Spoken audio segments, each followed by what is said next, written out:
예, 우리 다 함께 오늘 성경 말씀 보겠습니다. 오늘은 누가복음 2장 1절에서 14절 말씀 되겠습니다. 신약성경 88쪽입니다. 우리 다 함께 누가복음 2장 1절에서 14절 말씀 한 구절씩 교독하도록 하겠습니다.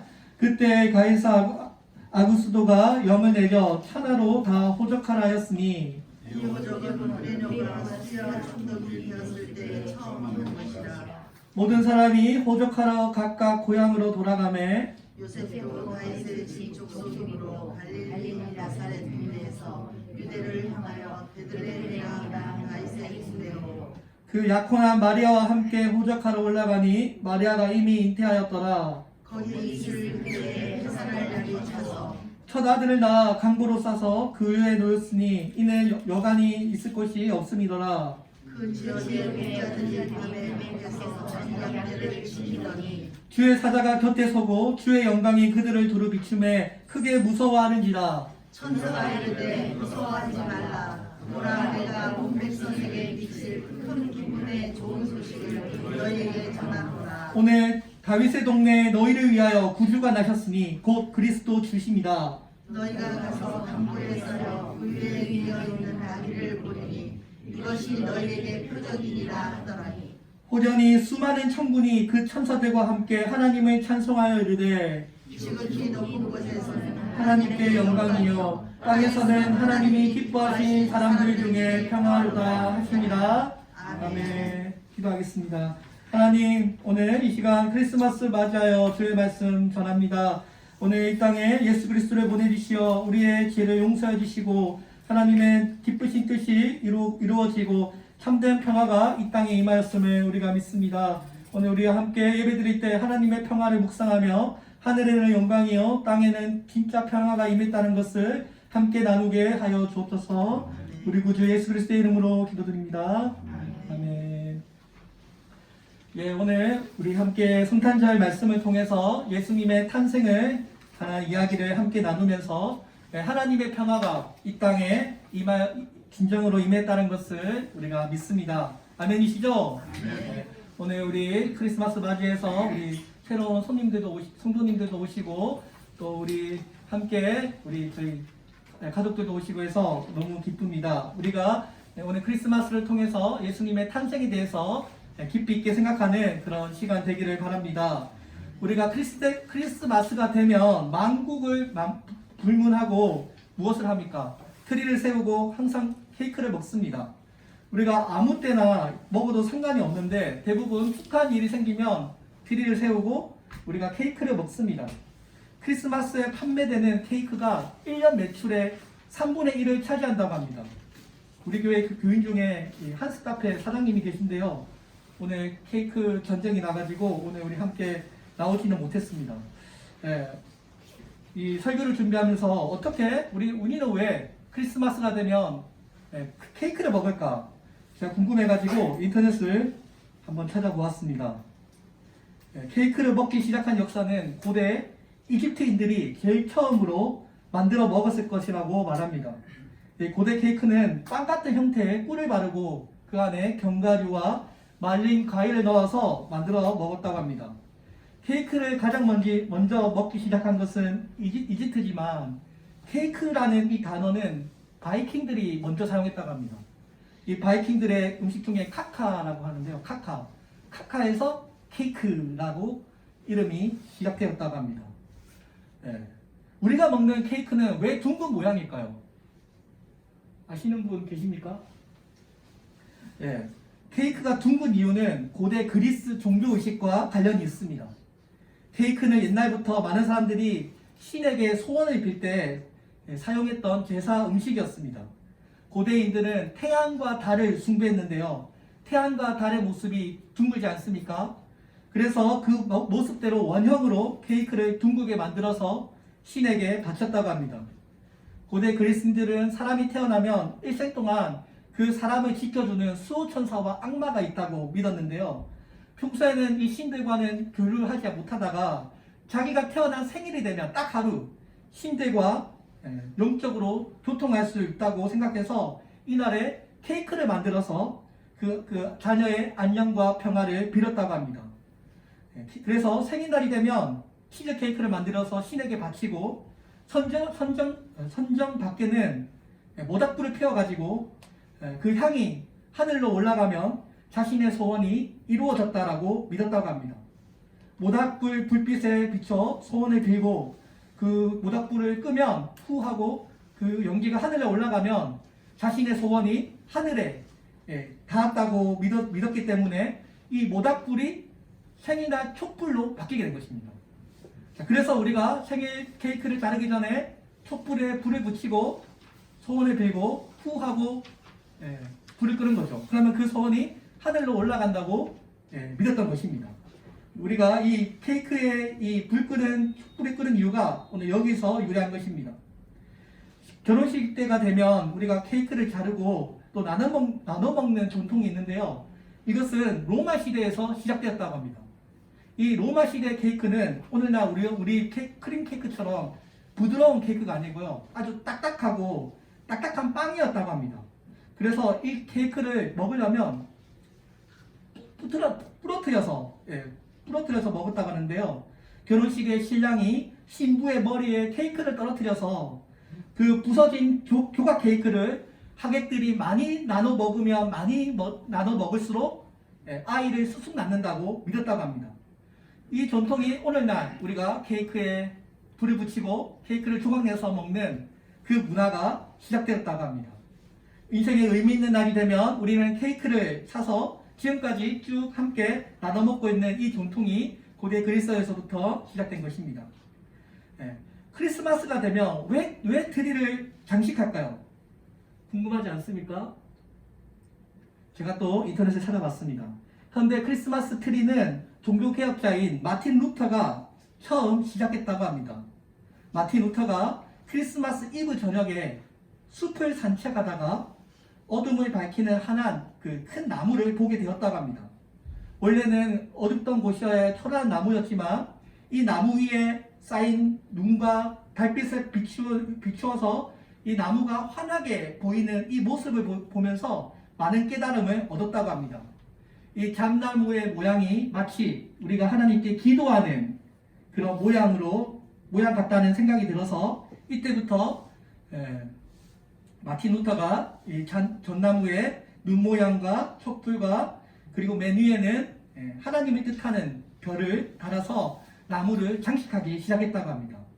이것이 오늘날 우리가 알고 있는 트리가 이때부터 시작되었다고 합니다. 크리스마스 트리 장식에는 주로 5가지의 전구 색깔이 쓰이는데요. 흰색, 노란색, 파란색, 빨간색, 그리고 녹색입니다. 여기 보이시죠? 이 색깔들은 각각의 의미가 있습니다. 흰색은 예수 그리스도의 부활을 상징합니다. 예수님께서 죽으시고 부활하신 다음에 입으신 옷의 색깔이 무엇입니까? 흰색이죠. 하늘에 있는 백성들의 색깔이 무엇입니까? 흰 옷을 입고 있다고 계시록에서 말하고 있듯이 이 흰 옷은 부활을 상징합니다. 노란색은 돈방 박사가 예수님이 태어나신 날 황금을 그렸습니다. 이 황금의 색깔이 노란색 황금이었던 것입니다. 빨간색은 우리가 잘 알고 있듯이 예수 그리스도의 피의 색깔을 상징합니다. 파란색은 예수님의 새벽별을 상징하고요. 녹색은 영원한 하나님 나라를 상징한다고 합니다. 우리가 크리스마스가 되면 또 궁금해지는 것이 있는데요. 왜 루돌프의 사슴코는 빨간색일까요? 루돌프 사슴코는 매우 반짝이는 코. 우리 다 아시죠? 산타 할아버지가 썰매를 끄는 이 루돌프는 사실은 사슴이 아니라 순록입니다. 순록. 알고 계셨나요? 외국 가사를 알고 계셨습니까? 외국 가사를 우리나라 말로 번역하는 과정에서 순록이 사슴이 된 것입니다. 최근에 2012년 12월 영국 의학저널 네덜란드 연구팀들이 루돌프 코가 빨간 이유라는 논문을 발표했습니다. 이 사람들이 열화상 카메라로 이 루돌프 순록을 비추면서 이 코를 집중적으로 연구를 했는데요. 이 순록의 코가 사람보다 모세혈관의 밀도가 25도 높다라는 것을 발견하게 되었습니다. 보이시죠? 이 코의 모세혈관이 사람보다 더 많고 빨갛기 때문에 이 루돌프의 코가 빨갛게 보이는 것입니다. 크리스마스에 산타가 등장하게 된 것에는 많은 가설들이 있는데요. 산타는 오늘날 터키, 티르키예라고 하는 곳에 3세기, 4세기 성직자로 알려진 성 니콜라우스를 모델로 삼은 것이라고 합니다. 이 성 니콜라우스는 남몰래 선행을 많이 베푸는 사람이었는데요. 그는 원래 부유한 집안에 태어나서 막대한 유산을 가지고 자녀들에게, 가난한 사람들에게 나눠주고 신부가 되는 사람입니다. 어느 날 가난한 집의 딸들이 결혼 기창금이 없어서 결혼식을 올리지 못한다는 이야기를 전해 듣습니다. 이 당시에는 결혼할 때 결혼 기창금이 없으면 그 딸들은 시집을 못 가거나 율랑가에 팔려가는 그런 문화를 가지고 있었습니다. 성 니콜라우스가 이 소식을 듣고 크리스마스 전날 몰래 그녀들의 집에 굴뚝으로 올라가서 금 주머니를 그 굴뚝에 떨어뜨렸다고 합니다. 이 당시에 난방시설이 없잖아요. 굴뚝에다가 빨래를 얹어놓고 빨래를 말리고 있었는데 그때 마치 그 금덩어리가 그 양말, 빨간색 양말 안에 쑥 들어가게 된 것입니다. 그래서 크리스마스가 되면 우리 모두가 다 빨간색 양말을 집에 걸어놓고 굴뚝으로 들어와서 산타가 선물을 나눠준다는 그 정통이 널리 알려지게 된 것입니다. 그가 죽은 후에 많은 사람들이 니콜라우스의 그 선행을 기억하면서 선물을 나눠주는 행사가 시작되었습니다. 이거 누가 준 거예요? 하면 어린아이들이 성 니콜라우스가 준 거예요 하면서 성 니콜라우스가 유명해지기 시작했던 것입니다. 이 당시에 네덜란드 이 사람들은 성 니콜라우스를 신트 콜라스라고 말했다고 합니다. 신트 콜라스. 신트 콜라스가 오늘날 영어로 산타 클로스가 된 것입니다. 성 니콜라스의 기념일이 12월 5일인데요. 가난한 사람들에게 선물을 나눠주는 이 네덜란드 풍습이 미국으로 전파되면서 성 니콜라스의 기념일이 오늘날 크리스마스로 바뀌게 된 것입니다. 산타는 왜 빨간색 옷을 입을까요? 우리가 잘 알고 있듯이 이것은 1930년도에 한 콜라 회사의 광고 마케팅에 활용되면서부터입니다. 코카콜라 광고업자들이 성 니콜라스의 이 이야기를 가공해서 산타 옷을 빨갛게 만들기 시작했던 것입니다. 원래 수도사들은 금식을 하기 때문에 아주 빼빼 마른 사람인데요. 성 니콜라우스가 빼빼한 모습으로 음식을 먹으면 전혀 맛있어 보이지 않죠. 그래서 이 코카콜라 사람들이 산타의 모습을 좀 더 후덥지게 살집을 더 찌워서 우리들에게 친숙한 모습으로 바꾸어서 이 모습이 터지게 된 것입니다. 코카콜라 로고의 색깔이 무슨 색이죠? 빨간색이죠. 흰색은 뭘까요? 흰색은 우리가 콜라를 먹으면 거품, 탄산의 색깔이 무엇입니까? 흰색이죠. 그래서 이 탄산의 흰색, 이것을 상징화해서 산타클로스의 옷의 색깔을 빨간색과 흰색으로 바꾸면 장사가 되겠다고 생각해서 오늘날 우리가 알고 있는 산타클로스의 모습이 마케팅 전략으로 탄생을 하게 된 것입니다. 1900년도에 산타클로스의 문화가 미국에 뿌리를 내리면서 전 세계에 퍼지게 되었습니다. 오늘날 우리 크리스마스 이브가 되면 미국 항공방위사령부 홈페이지 들어가시면 산타클로스의 가상 위치를 우리가 볼 수 있습니다.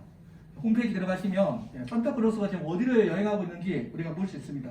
오늘 제가 설교 준비하면서 하나님께서 영감을 주셔가지고 산타클로스가 지금 어디 있는지 한번 검색을 해봤는데요. 오늘 우리 산타클로스가 지금 어디 갔습니까?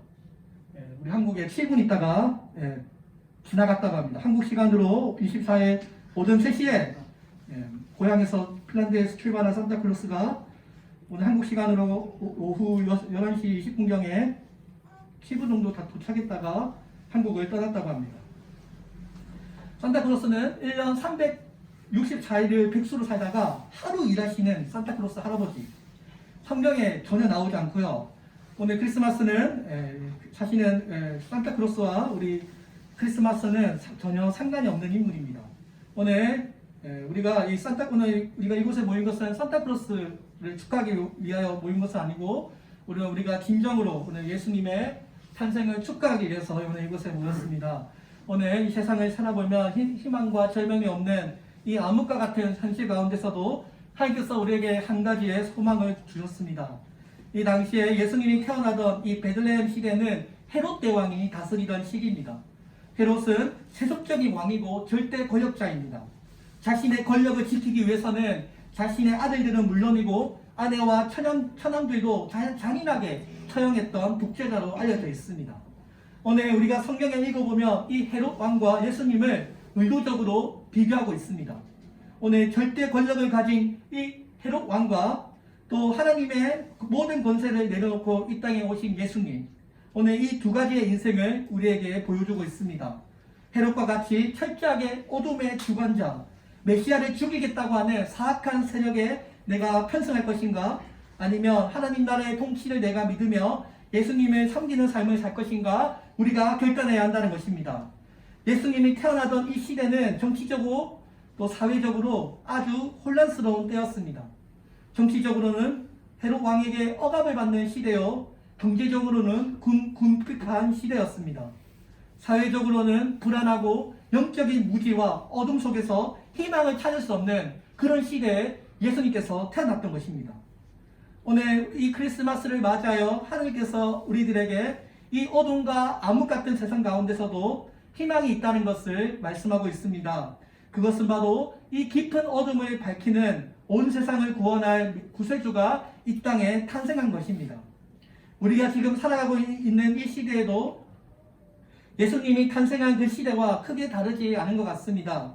잘 사는 사람과 못 사는 사람들이 여전히 격차가 있고 치열한 경쟁사회를 우리가 살아가고 있습니다. 세상의 과학은 발전했는데도 불구하고 여전히 사람들은 이 세상에 희망이 없다며 삶을 포기하는 사람들이 점점 늘고 있습니다. 과학의 문명이 불명이 눈부시게 발전했음에도 불구하고 사람들은 영혼을 마비시키는 마약에 빠지고 태폐적인 유혹을 즐거워하며 살아가고 있습니다. 황금과 명예와 권력을 좋아하고 사람들의 삶은 점점 더 어두워져 가고 있습니다. 오늘 이 시대의 사람들을 향하여 그 어느 때보다 예수님을 필요로 하는 시대를 우리가 살고 있는 것입니다. 오늘 이 크리스마스를 맞이하여 예수님의 복된 구원과 희망의 메시지가 오늘 이 땅에 임했음을 믿으시기를 바랍니다. 코로나로 인해 좀 좌절에 빠진 많은 사람들의 마음에 오늘 주님의 이 소망과 평화의 메시지가 마음에 깊이 새겨지기를 바랍니다. 오늘 본문에 예수님의 탄생을 기뻐하며 한 천사가 목자들에게 알려주면서 예수님께 찬양을 하고 있습니다. 오늘 하늘에는 영광이요 땅에는 평화가 임했다는 아주 간단한 말씀을 전하고 있습니다. 오늘 우리가 이 땅을 살아가면서 헤롯 왕과 이 예수님, 우리는 두 왕 중에 한 왕을 섬겨야 합니다. 예수님을 믿는 삶을 살 것인가, 아니면 헤롯 왕과 같이 이 세상에 장악하고 있는 악한 왕을 섬기고 살 것인가, 우리는 영적인 선택을 해야 한다는 것입니다. 이 헤롯 왕은 땅의 임금이요 자신의 온갖 탐욕을 채우기 위해서 수단과 방법을 가리지 않는 그런 사람을 이야기하는 것입니다. 예수님은 영원하신 하나님의 아들이시요 예수님의 신성을 생각한다면 예수님은 화려한 왕궁에서 큰 부자로 태어났어야 했습니다. 그러나 오늘 예수님은 아무도 찾아오지 않는 그 빈구한 말구육관에 태어났습니다. 이것은 예수님께서 이 땅에 오신 이유가 부귀 영화를 누리고 이 세상의 많은 권력을 누리려고 이 땅에 오신 것이 아니라 우리에게 참된 기쁨과 자유와 평화를 주기 위하여 이 땅에 오셨다는 것을 단편적으로 보여주고 있는 것입니다. 천사 가브리엘은 마리아에게 나타나 은혜를 받은 자여 평안할지어다. 주께서 너와 함께 하시는도다. 보라 처녀가 잉태하여 아들을 낳으리니 그 이름을 예수라 하라고 예언했습니다. 아니 처녀가 어떻게 잉태를 할 수 있습니까? 이것은 당연히 놀랄 일이 아니었습니다. 이 시대에 처녀가 남편을 몰래 임신을 하면 가늠하였다고 해서 돌로 쳐 죽이는 그런 시대였습니다. 그러나 마리아는 믿음으로 그 말씀을 받고 주의 요종이 말씀대로 내게 이루어질지어다 라고 하나님 말씀에 순종했습니다. 정말로 그 천사의 예언대로 예수님께서 성령으로 잉태하셨고 베들레헴에서 가장 낮은 마이구육관에 태어나셨습니다. 오늘 13절에 보면 호련히 수많은 천군이 그 천사들과 함께 하나님을 찬송했다고 합니다. 어마어마한 천사의 합창들이 나타나서 천사장 가브리엘과 더불어 아기 예수님을 찬양했던 것입니다. 천사의 중요한 임무 중에 하나가 바로 하나님을 찬양하는 것입니다. 오늘 우리가 이 크리스마스 날 왜 모였습니까? 아기 예수님을 찬양하기 위해서 오늘 이곳에 우리가 모였습니다. 아멘. 오늘 우리가 이 찬송의 내용이 무엇입니까? 딱 두 구절입니다. 하늘에는 영광이요 땅에는 평화라는 것입니다. 오늘 우리의 주님의 탄생은 하나님께 영광이요 이 땅의 사람들에게는 진정한 평화가 임했다는 것입니다. 사랑하는 성도 여러분, 예수 그리스도의 탄생은 이미 구약에서부터 예언되어 온 것입니다. 창세기 3장 15절을 보면 내가 너로 여자의 원수가 되게 하고 내 후손도 여자의 원수가 되게 하리니 여자의 후손은 내 머리를 상하게 할 것이요 너는 그의 발꿈치를 상하게 할 것이다 라고 예언했습니다. 구약에서 이사야 선지자가 예수님이 태어나기 700년 전에 예수님이 태어날 것을 예언했습니다. 이사야서 7장 14절을 보면 보라 처녀가 잉태하여 아들을 낳을 것이요 그 이름을 임마누엘이라 하리라 라고 예언했던 것입니다. 미가 선지자도 미가서 5장 2절에 보면 예수님이 이스라엘에서 태어날 것이요 다윗의 가문 유다 족속에서 태어날 것이요 베들레헴에 태어날 것을 정확하게 예언했던 것입니다. 우리가 믿고 있는 이 예수님은 하늘에 그냥 뚝 떨어진 예수님이 아니고 구약의 많은 선지자들과 하나님이 예언해왔던 그 메시아, 그 메시아를 우리가 믿고 있습니다. 오늘 예수님의 탄생은 오늘 인간과 하나님 사이에 끊겨져 있는 그 영적인 그 교통을 다시 잇기 위하여 우리 인간들을 구원하기 위하여 이 땅에 오셨습니다. 타락한 우리 인간들을 구원하기 위해서는 메시아가 필요했고 이 메시아가 아기의 모습으로 이 땅에 오신 것입니다. 우리가 영광이라고 하는 것은 하나님의 속성입니다. 구약시대에 하나님께서 성전에 임하실 때 그 성전에 하나님의 영광이 가득했다고 합니다. 이 영광이라고 하는 것은 하나님의 속성인데요. 영광이 성전에 가득 차서 사람들이 그곳에 능히 서 있지 못한다고 할 만큼 하나님의 영광은 가득했던 것입니다. 오늘 이 예수님의 탄생은 온 세상을 향하여 하나님의 영광이 가득하게 임하여 내려온 그런 날입니다. 예수님의 탄생은 하나님께 기쁨이 되었고 오늘 이 땅의 사람들에게 참된 평화가 임한 날입니다. 오늘 예수님의 보내심을 믿고 예수님께서 나를 위하여 십자가에 달려 죽으시고 부활하셨다는 것을 믿는 사람들은 영원한 하나님 나라의 백성이 된다는 것을 성경은 약속하고 있습니다. 아멘. 이것은 놀라운 하나님의 사랑입니다. 하나님은 우리의 죄와 저주를 담당하기 위하여 우리와 똑같은 모습으로 이 세상에 오셔서 우리와 똑같이 사시고 우리의 죄와 저주를 나를 위해 십자가에 담당하셨던 것입니다. 오늘 예수님은 우리 인간과 하나님 사이에 끊겼던 그 화목을 위한 제물이 되시고 하나님께서 기쁜 소식을 전하기 위하여 이 땅에 왔다는 것입니다. 사랑하는 성도 여러분, 이 세상에 내가 구원을 받았다는 것, 이거 외에 더 기쁜 소식이 무엇이 있겠습니까? 오늘 우리가 살아가는 이 인생은 다 덤인 줄 믿습니다. 우리가 이 세상에 구원보다 더 기쁜 것이 없고 하나님께서 이 땅에 우리를 주의 백성으로 삼아주시고 하나님께서 우리와 함께 하신다는 것을 우리가 믿습니다. 오늘 이 땅에 하나님께서 진정한 평화를 이루어 주었습니다. 오늘 이 그리스도의 평화가 다툼과 불화와 슬픔이 많은 이 세상에 더욱 널리 퍼지기를 원합니다. 아멘. 예루살렘이라는 도시는 평화의 도시라는 뜻입니다. 예루살렘. 그러나 예루살렘만큼 처절한 고통을 당한 도시는 없었습니다. 예루살렘과 이스라엘이 하나님을 잘 섬길 때는 평화의 도시였지만 하나님을 멀리하자 그 나라가 멸망하게 되었고 성전이 파괴되었습니다. 하나님을 떠나 우상을 섬기고 교만의 바벨탑을 쌓을 때 여지없이 예루살렘은 무너졌고 그곳에 전쟁이 찾아왔습니다. 오늘 하나님께서 우리 인류의 죄를 구원하기 위하여 하나님께서 예루살렘에 찾아오신 것입니다. 오늘 우리 예수님의 탄생은 우리 이 기독교 신앙에 있어서 가장 중요하고 가장 행복한 날인 줄 우리가 믿습니다. 왜 그렇습니까? 예수님의 탄생이 우리 인생의 평화의 근원이 되기 때문입니다. 예수님의 오심으로 이 땅에 근본적인 평화가 이루어졌습니다. 천사의 노래에서 말하는 이 평화는 우리가 하나님과 평화를 맺어야만 이룰 수 있는 그런 평화를 의미하고 있는 것입니다. 오늘 우리가 온천하를 얻고도 마음에 평화가 없다면 그것이 무슨 행복이 있겠습니까? 오늘 예수님께서 이 땅에 평화를 주시기 위해 이 땅에 찾아왔습니다.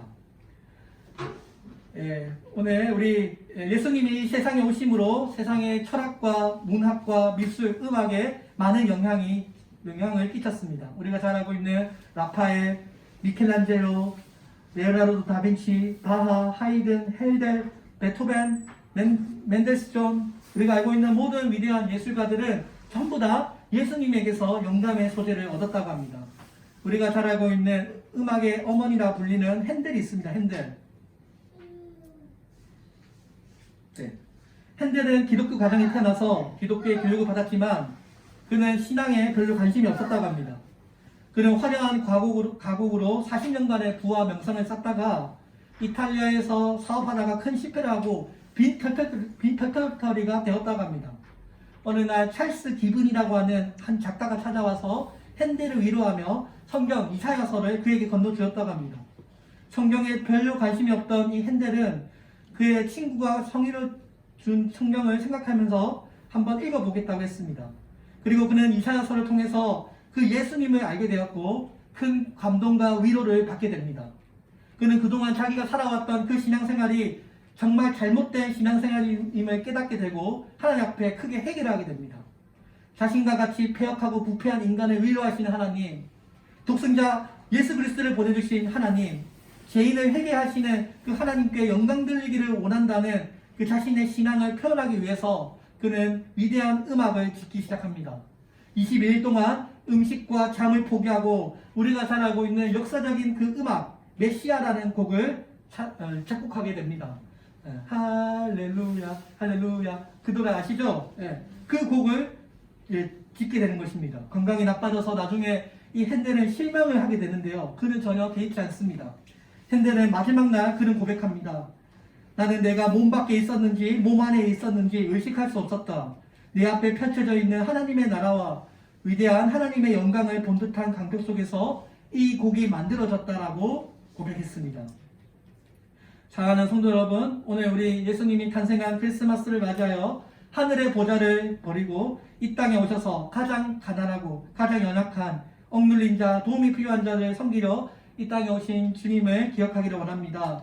또 2022년도 이제 한 해가 마무리되고 있는데요. 한 해 동안 하나님께서 은혜를 주셔서 오늘 우리 교회에 많은 영혼들이 새 생명을 얻게 되었습니다. 주님의 사랑과 은혜 안에서 더욱 신실하게 신앙이 양육되어져 갈 수 있기를 기도하기를 원합니다. 오늘 성탄절에 예수님의 기쁨과 축복이 오늘 우리 성도님들의 가정과 심령에 하시는 모든 일에 충만하기를 바랍니다. 오늘 우리 크리스마스는 하늘에는 하나님께 영광이요 이 땅에는 평화가 임한 날임을 기억하며 크리스마스를 맞이하여 온 세계에 하나님의 평화가 넘치기를 주의 이름으로 축원합니다. 아멘. 기도하겠습니다. 살아계신 하나님 아버지 감사합니다. 오늘 이렇게 사랑하는 주의